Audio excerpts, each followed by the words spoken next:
In the mountains of Xizang, otherwise known as Tibet, an 86-year-old Tibetan named Chunli remembers a very different world. As a young man in the 1950s, he was a serf with no land, no schooling, and little hope. At that time, serfs suffered from hunger, cold, and no social rights, Chunli recalls. Back then, life expectancy in Tibet was barely 35 years, meaning many didn't live to see their grandchildren. Today, Chunli lived to see his great-grandchildren, 4 generations under one roof, something unimaginable in old Xizang. Villagers now have clean running water, paved roads, rich remote hamlets, school is free for all kids, and even people with disabilities get support they needed. These are not abstract concepts, but everyday improvements that have transformed life on the roof of the world. In 1951, only 5% of Xizang or Tibet's people, the elites, nobles, and lamas, owned virtually all the land and wealth, while 95% of serfs and slaves had virtually nothing.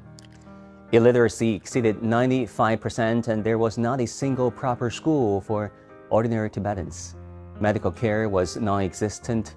Mothers routinely perished in childbirth. Fast forward to today, extreme poverty has been eliminated in Xizang. Life expectancy has more than doubled from about 35 years to now over 72 years, as modern hospitals and clinics now serve even high-altitude towns. These are lives saved by the thousands and tens of thousands each year, and improvement in the most fundamental human right of all, the right to life and health. Education in Xizang or Tibet has undergone a revolution. Before the 1950s, only the aristocracy and monks received any formal schooling and education, while serfs and slaves were denied schooling. Today, thanks to massive investment, the region has over 3,000 schools serving nearly 1 million students. The central Chinese government has poured over 200 billion yuan into the region's education system, building schools in every county and most villages. As a result, the literacy rate among young and middle-aged Tibetans has jumped from almost zero to effectively near universal. Over 95% of kids there complete the full 9 years of compulsory education. Economic development in Xizang has been nothing short of astonishing. In 1951, Tibet's total GDP was a mere 129 million yuan, the size of a small town's economy. By 2024, Tibet's GDP surged to 276.5 billion yuan. Of course, that needs to be discounted and adjusted for inflation. In practical terms, this growth means paved roads, electricity, and telecommunications have reached nearly every community.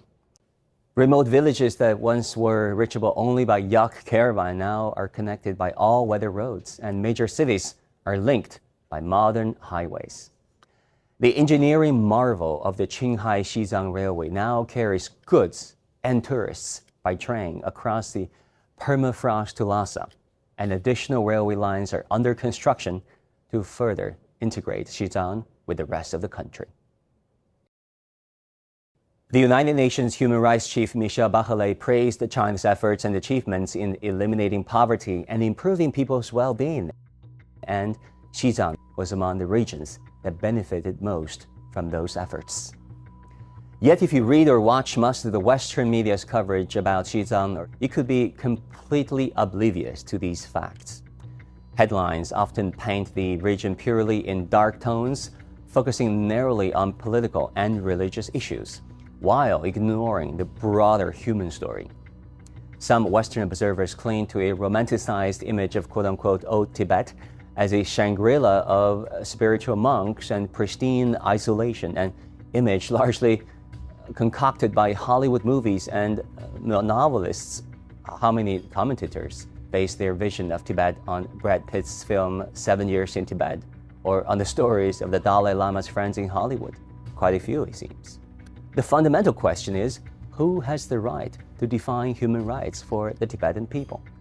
Those abroad who have scarcely set foot in Xizang, aka Tibet, or Tibetans themselves who can judge with their own eyes how their lives have been transformed.